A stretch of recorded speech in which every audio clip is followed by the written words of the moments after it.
자, 이제 화학식량을 공부를 해봅시다. 화학식량이라고 하는 거는 그 원자의 실제 질량이 있거든. 원자의 실제 질량. 이게 너무 작어. 원자의 실제 질량이 너무 작다 보니까 이거를 좀 우리가 직관성을 높일 수 있게끔 직관성을 높이기 위해서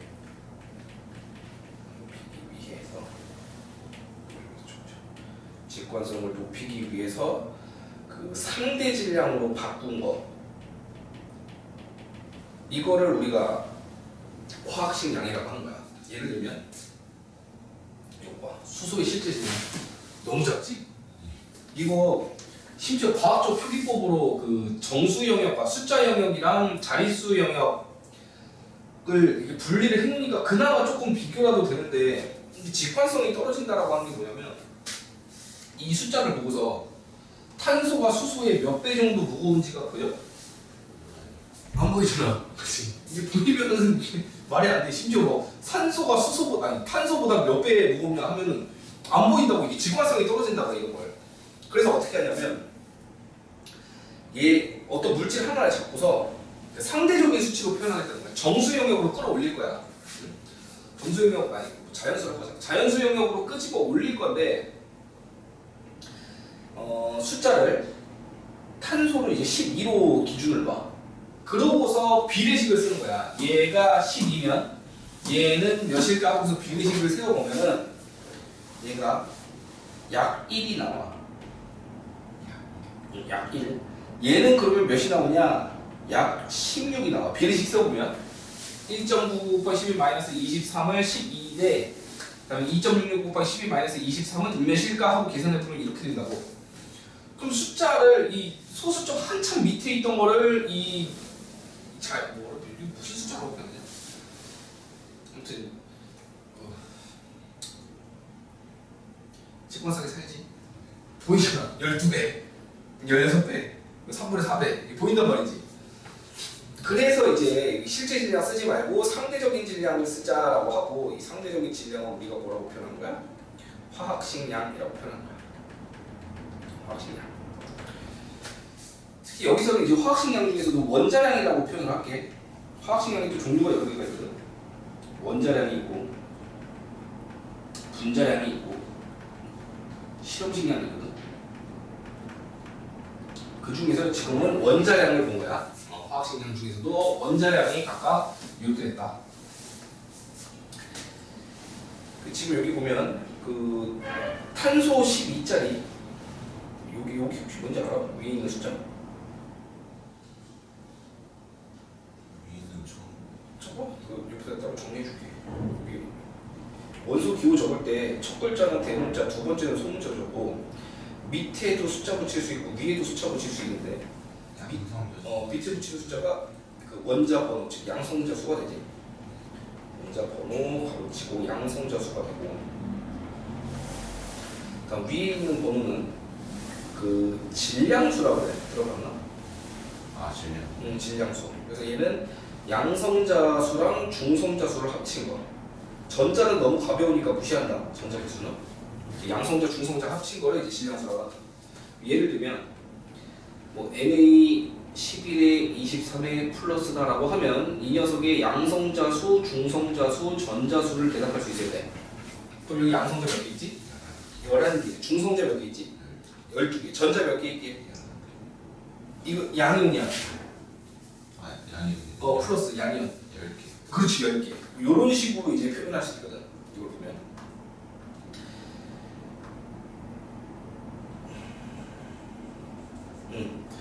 근데 여기 C6이라고 하는 거는 밑에 6이 이제 생략되어 있는 거죠. 원자번호 6번이니까. 그럼 양성자 6개, 중성자 6개 정도가 모여있을 때 그 질량을 12로 놓겠다라고 하는 거야. 이건 그냥 내가 상대값의 기준으로 삼은 거지. 얘는 소수점이 없어. 12.000이야. 근데 얘 같은 경우 약 1이라고 한 게 여기 1. 몇이었더라. 이 실제로 비례식을 세워보면 1점 하고서 뒤에 좀 더 가. 뒤에가 나와. 딱 1로 떨어지는 게 아니야. 얘 같은 경우 15점 뭐 15.99 뭐 이런 식으로 해가지고 9 땡땡땡땡 이런 식으로 가. 약간 벗어나거든. 정확하게 정수로 떨어지는 거는 12짜리 탄소밖에 없어. 탄소만 정확하게 정수로 12 땅 하고 딱 끝나고, 요거 기준으로 비례식을 세우는 데 같은 경우 뒤에 소수가 좀 느긋하게 붙긴 한다고. 근데 이제 직관성을 높이기 위해서 그 어림 반올림에서 쓰는 거지 그냥 1, 16 이런 식으로. 그래서 6에 12짜리를 정확한 12야. 이거 12.0000 해가지고 정확하게 딱 떨어지는 12고, 이걸 기준으로 나머지를 상대적인 값으로 본다. 여기는 뭐 저울을 가지고 상대값을 표현하긴 했는데, 아까 봤다시피 실제 질량을 우리가 알고 있기 때문에 비례식으로 구한 거야. 그거를 뭐 이런 식으로 표현을 한 건데, 탄소 하나의 질량과 수소 12개의 질량이 같대. 근데 탄소를 12로 놓기로 했으니까 얘 하나는 1이라고 하면 되겠지. 그래서 원자량은 1로 놓는다 그 뜻이야. 얘는 탄소가 4개가 48이지. 그럼 오른쪽도 48인 건데 산소 3개가 48인 거지. 그럼 하나당 16이다 라고 하는 거를 이런 식으로 계산할 수 있었다. 원자량을 사용하는 까닭은 직관성을 높이기 위해서, 실제 질량을 사용하기 너무 불편하기 때문에 실제 값을 사용하는 건 불편하다는 표현이지. 불편하다. 이 불편하다라고 하는 게 쉽게 말해서 직관성이 떨어진다. 그럼 여러 가지 원소의 원자량 해가지고 여기 나왔지. 근데 이거는 구라예요. 구라예요. 이거 봐봐. 원자량은 지금 보니까 탄소가 12인 게 양성자수 6개, 중성자수 6개여서 그렇잖아. 그럼 이 질량수라고 하는, 아니, 그 원자량이라고 하는 개념이 이 개수의 합으로 해석할 수도 있거든. 그럼 수소가 1이라고 하는 건 양성자 하나만 있는 거고, 산소가 16이라고 하는 거는 양성자 8, 중성자 8 이렇게 있다는 거거든. 근데 실질적으로 그렇지는 않아. 이렇게 생각하면 뭐가 문제냐면, 너 염소가 봐. 35.5는 뭐야? 염소가 17번이잖아. 그럼 양성자 17개, 중성자가 18.5야? 뭔가 이상하지? 그래서 이걸 좀 구체적으로 얘기해주면, 우리가 이 원소의 원자량이라고 하는 거는 이거 대표값을 쓰는 거거든? 대표값 이렇게 쓰나? 철저히 바뀐 거 같은데? 대표값이 맞아? 대표값이야? 대표값이야? 이게 맞는 거 같아. 대표값인가? 몰라. 이게 이름을 바꿔갖고 최대 최소는 씌워서 붙이고 대표는 붙이나 챗 GPT한테 물어보지 말고 그냥 구글한테 물어볼게. 대표값이 맞아? 대표값이 맞아? 바뀌었네. 대표값이네. 그래요? 되게 어색하다. 나도 이런 글자를 안 써봐서 살면서도 되게 어색한데, 이거는 어떤 원소를 대표한 건데 무슨 뜻이냐면, 탄소라고 하는 것만 해도 6에 12도 있고 탄소 중에서 6에 13도 있어. 심지어 6에 14도 있거든. 근데 너무 적으니까 무시할게. 얘네가 섞여 있다고. 그럼 얘는 지금 만든 12라고 하는 건 뭐를 기준으로 한 거야? 6에 12짜리를 기준으로 한 거잖아. 6에 13까지 고려해야지 실은 이 원소를 대표할 수 있는 값이거든. 내가 이제 원자 하나하나를 화학반을 한다고 했을 때 탄소 12짜리만 모아갖고 실험할 수는 없잖아. 내가 탄소를 이렇게 뭉치면 그 안에 12짜리도 섞여있고 13짜리도 섞여있을 거라고. 그럼 이거 둘을 고려한 값을 넣어줘야 된다는 거야. 그걸 우리가 평균 원자량이라는 표현을 써. 평균 원자량. 그래서 예를 들면 얘 해볼게. 염소는 Cl 17에 35가 있고 Cl 17에 37이 있거든. 그럼 요게 비율이 얘가 75%, 얘가 한 25% 정도 나와. 그럼 이걸 가지고 평균을 내는 거야. 얘 원자량, 이걸 이제 원자량처럼 해석을 할 수가 있어. 근데 이렇게 나온 이유가 뭔지를 알려주려고 하는 거야. 이렇게 되면 100개 중에서 75가 35짜리라는 거지. 그럼 35짜리가 75개 있다. 더하기 37짜리가 25개 있다. 이렇게 한 다음에 나눈 게 몇 하면 돼? 100을 하면은 이 둘의 존재를 모두 고려한 평균값이 나오겠지. 이거 계산해보면 그게 35.5거든. 그래서 얘네 둘의 평균값을 구해서 대표값으로 쓴다고. 염소의 대표값. 이 말이야. 이렇게 평균을 구해서 대표값을 구해요. 이제 얘네 둘의 관계를 뭐라고 하지? 동위원소. 그렇지. 동위원소라고 하지. 성질은 같은데 질량이 다른 얘들. 그래서 우리가 어떤 원소를 줬을 때 그 대표하는 값은 이 평균 원자량이라는 거야. 근데 얘네들은 근데 딱딱 떨어지지 않아. 그 떨어지는 이유가 뭐냐? 내가 한번 보여줄게. 진짜 주기율표. 가짜 주기율표라고. 진짜 주기율표. 외국 친구들이 쓰는 진짜 이 주기율표. 이거 한번 보여줄게. 자, 수소라고 했을 때 여기 어디냐? 수소라고 했을 때 뭐라고 써있어? 1.008이지. 이게 수소의 동위원소가 H11도 있고 12도 있고 13도 있거든. 그 값에 대한 원자량이 다 있을 거 아니야. H11에 대한 원자량, 12에 대한 원자량, 13에 대한 원자량이 있을 거야. 11에 대한 거는 1에 근접해서 있을 거고, 12는 2에 근접할 거고, 13은 3에 근접할 건데, 이 셋을 평균 내보면 그게 1.008인가. 원래 수소를 대표하는 원자량 값은 1.008인가. 동위원소까지 고려해서. 산소도 마찬가지야. 산소율이 15.999라고 나오지. 산소 8에 16, 그 다음에 그 나머지. 근데 8에 16짜리가 정확하게 16점 땡땡이 아니야. 15점 몇몇이라고 했잖아. 그럼 그 8에 16짜리, 8에 17짜리, 8에 18짜리 그런 거 고려해서 그 존재 비율을 고려해서 평균 낸 게 15.999인 거야. 그리고 질소도 평균 내면 14.007이고. 근데 이거를 우리 교재에서 뭐라고 줬어? 딱딱 떨어지게 1. 얘도 원래 정확히 12가 아니야. 탄소도 동위원소가 있잖아. 12.01 된 거 보여? 그 탄소 6이 12짜리랑 6이 13짜리 비율이 아마 99대 1로 알고 있거든. 99%랑 1%. 그거 기반으로 했을 때 이 값이 나온단 말이야.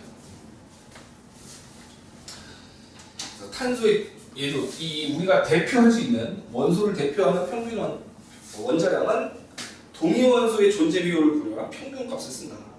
그럼 얘는 뭐냐면 이거 좋지? 정확하게 풀 센텐스로 적어볼게.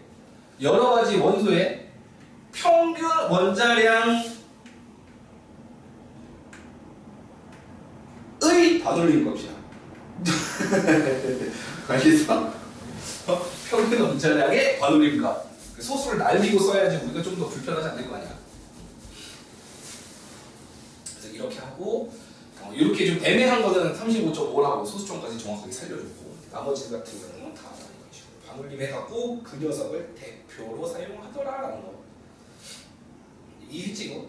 동위원소의 존재 비율을 고려해서 이런 식으로 계산합니다. 다 분자량이라고 하는 건 뭐냐? 여기 보면 분자를 구성하는 모든 원자들의 원자량을 합쳐라. 이 물이 H2잖아. 그러면 H의 원자량, O의 원자량을 얘는 2개, 얘는 1개 더하라는 건데 여기서 그러면 수소 2개 하면 2, 산소 하나 하면 16 해가지고 18 나온다는 거잖아 지금. 근데 화학과 가면 이렇게 안 한다고. 수소 2개면 뭐 해야 돼? 귀찮지만 이거 2개 해야 돼. 그럼 2개면 2.016이겠지? 2.016에다가 산소 하나 15.999를 더해갖고 우리가 계산해서 값을 뽑는다고. 그래서 정확한 분자량.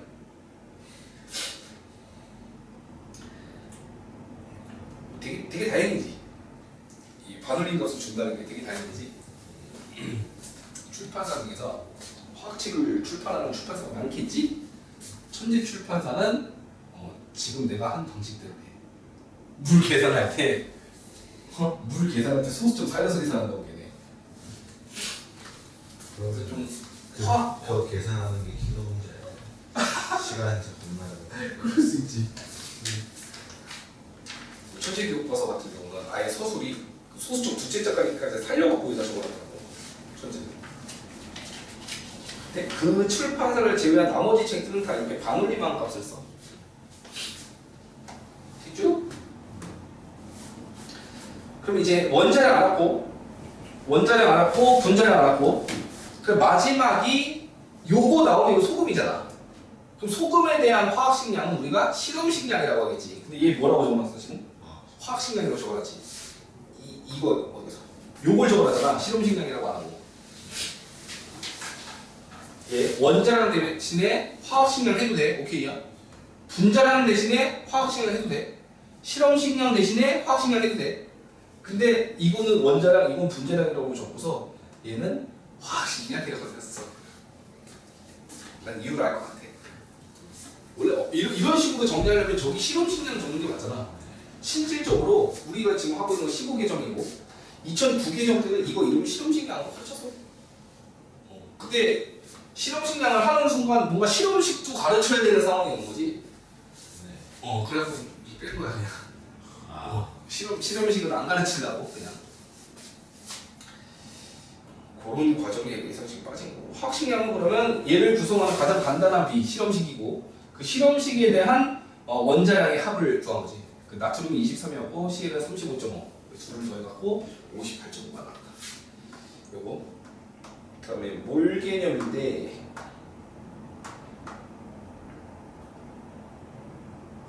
이게 개념 자체는 진짜 별거 없거든. 문제가 졸라 어렵게 나오시지. 개념은 진짜 별거 없어. 이게 다야. 원자량이 뭐다 하고서 탄소를 기준으로 해서 상대값을 구한 거지. 개념적으로 봤을 때 상대값이라고 하는 거는 단위가 없어. 원래 정확한 값은 이거였잖아. 여기다가 그램을 붙이는 거잖아. 탄소 한 개는 1.99 곱하기 10의 마이너스 23g입니다 라고 해서 이 그램이 단위인 거지 얘는. 근데 원자량은 상대적인 수치, 어떤 기준을 잡고서 숫자를 하나 부여한 다음에 그거에 대한 비례식을 세운 거잖아. 그 얘네들은 단위가 없어. 오케이?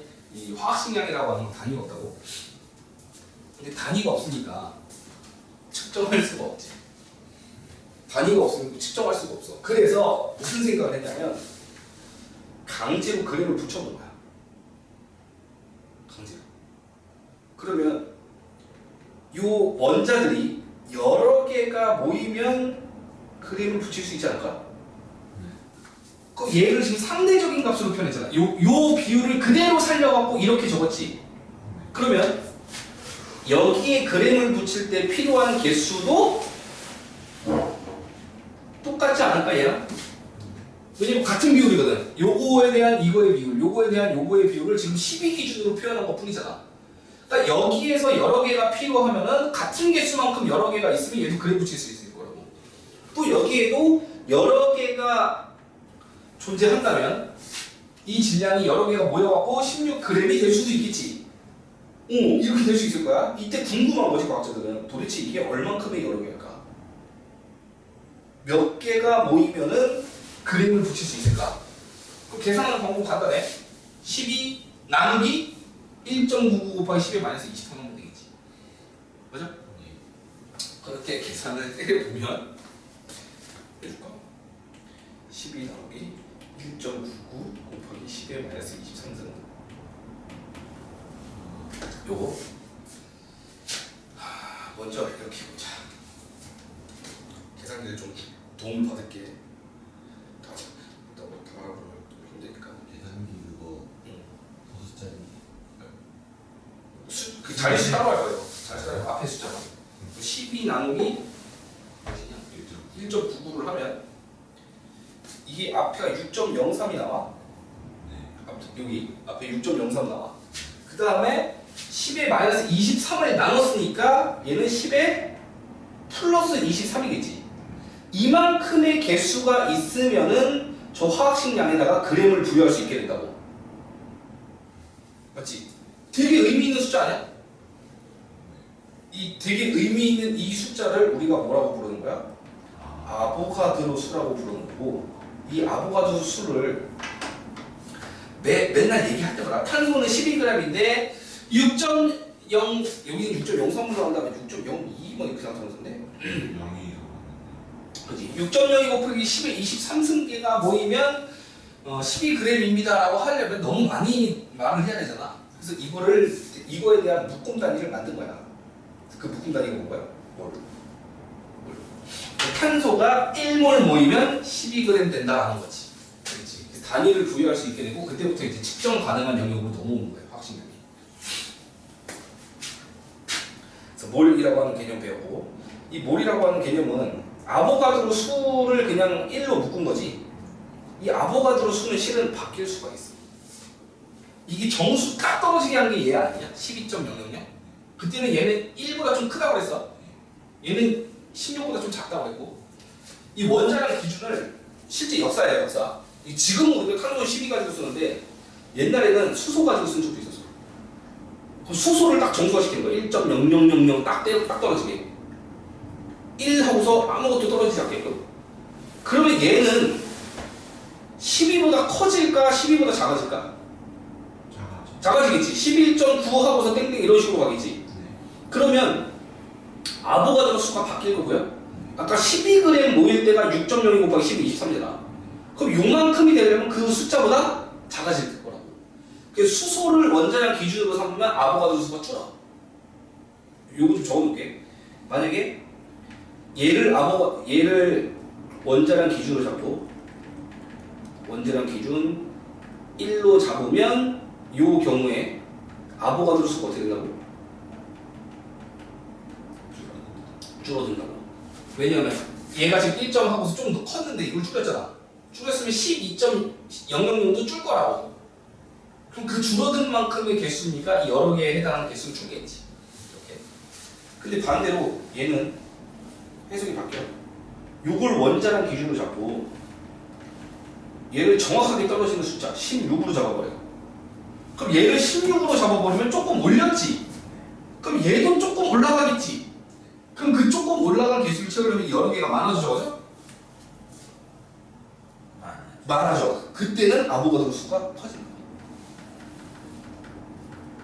그러니까 지금 아보가드로 수가 6.02 곱하기 12, 23인 거고 원자량 기준을 수소 1로 잡냐 산소 16으로 잡냐에 따라서 아보가드로 수가 바뀔 수 있다는 거기 때문에 1몰의 개수가 바뀐다고. 몰의 기준은 간단해. 그냥 원자량 기준에 그램 붙일 때 몇 개 필요하냐가 몰이야. 근데 그 개수가 원자량 기준에 따라서 이렇게 바뀔 수가 있다. 그게 이제 몰이에요. 체크 좀 해볼게. 몰 부분 보시면 이 몰과 아보가드로 수라고 해서 1몰이 6.06 곱하기 12, 23승계고 이걸 아보가드로 수라고 한다. 근데 이 아보가드로 수가 무슨 그 과정을 통해서 나왔다고? 아까 그 원자량 기준에다가 그램 붙일 때, 원자량에다가 그램 붙일 때, 여기 보면 화학식량에 그램을 붙일 때 필요한 개수, 그거를 이제 아보가드로 수라고 합니다.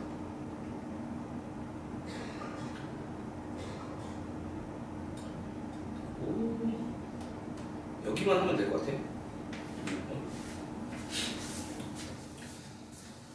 이건 여기까지 같이 하고 정리를 하자.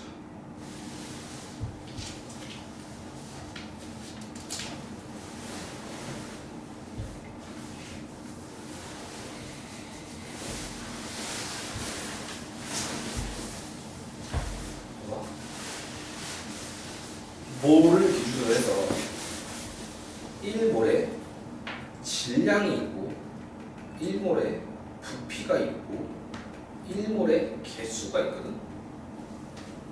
이게 서로 왔다 갔다 바뀔 수가 있어야 돼. 이게 서로 왔다 갔다 바뀔 수가 있어야 되는데 바뀌는 방법은 얘네 둘을 왔다 갔다 할 때 필요한 장치가 1몰의 개수가 필요해. 1몰이 몇 개지? 6.02 곱하기 10의 23승계 라는 값이 필요한 거고 얘 같은 경우는 1몰의 부피를 알아야 몰과 부피를 왔다 갔다 할 수 있거든. 1몰의 부피는 기체에서만 성립하는 값이고 고체 액체는 안 돼. 기체에서만 성립되고 그 기체의 1몰의 부피는 22.4리터야. 그럼 요 숫자를 가지고서 둘을 왔다 갔다 바꿔줄 수 있다고. 얘네 둘을 왔다 갔다 하려면 이게 필요한 거고. 근데 1몰의 질량 같은 경우는 물질마다 달라. 잘한다. 잘한다. 1몰의 질량은 물질마다 달라. 아까 질소는 14잖아. 탄소는 12고 산소는 16이고.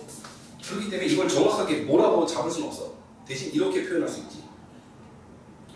화학식량에다가 그램을 붙이고. 그게 있으면은 그 물질 종류에 따라서 몰과 질량을 왔다 갔다 바꿀 수 있다. 예를 들면 CH4 메테인을 32g을 넣었을 때 얘의 부피를 물어봐. 32g의 부피는 몇 리터일까요? 이렇게 물어봐. 그러면 뭐를 거쳐서 가야 돼? 지금 이게 질량이고 부피면은 이렇게 가는 게 아니고 뭐를 거쳐서 가야 된다고? 먼저 요거부터 바꿔줘야 돼. 자, 32g인데 1몰의 질량은 이 화학식량이 12에다가 4가 16. 그렇지 16이지 16g/몰이지. 2몰. 그렇지. 그럼 얘가 2몰이라는 걸 알 수 있어. 2몰. 그럼 2몰의 부피를 물어보려면 22.4L라는 장치가 필요한 거지. 1몰당 22.4L. 1몰당 22.4L. 2몰이니까 몇 부피? 44.8. 이런 식으로 왔다 갔다 할 수 있다. 단 기체만 가능한 거야. 고체 액체는 성공 안 해. 그래서 핵심은 요거 기억하는 게 중요해. 이 몰 질량이 그 화학식량에다 그걸 붙이거나 그 질량 뭐 곱하냐 나누냐가 중요한 게 아니야. 비례식을 쓸 줄 알아야 돼. 비례식을. 이게 지금 1몰당 16g이라는 거잖아. 32g이면 몇 몰일까? 이거 비례식 관계라고. 이게 2배면 얘도 2배.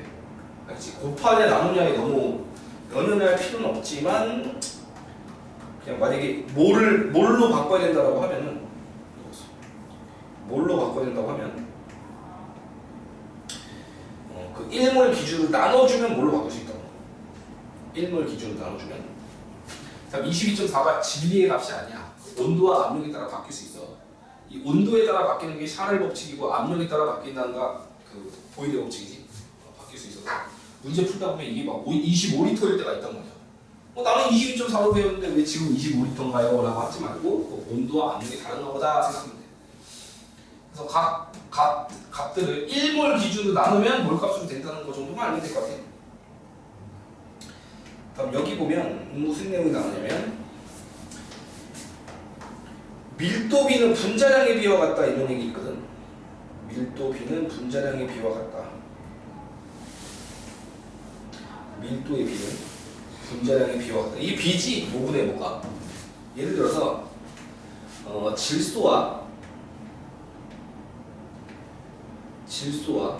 산소의 밀도비를 구하고 싶어. 그럼 이거 분자량의 비와 같다고. 왜 그러냐면 밀도비라고 하는 게 이게 부피분의 질량이지. 그럼 내가 질소 1몰 잡고 산소 1몰을 잡고 한번 계산해 볼게. 둘 다 1몰이니까 부피가 22.4L지. 그 다음에 그 1몰에서의 질량은 화학식량에다가 그래 붙이는 거지. 화학식량에다가 얘 그래 붙이면 되고 얘도 화학식량에다가 그래 붙이면 되고.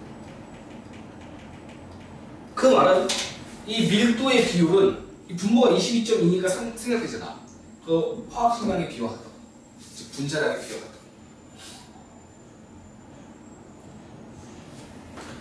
이거 봐봐. 이거랑 지금 문제가 기체 Y는 5.6L가 8g이래. CO2는 5.6L가 11g이래. 이때 분자량을 구하래. 그 밀도비가 어떻게 되지? 5.6분의 8 대 5.6분의 11 아니야? 이게 밀도비지? 부피분의 질량. 이게 이제 분자량의 비가 될 수 있다고. 분자량의 비. 이게 Y고 이게 CO2니까. 근데 CO2의 분자량이 44라는 얘기야. 이 비율이 그대로 살아있다는 거지?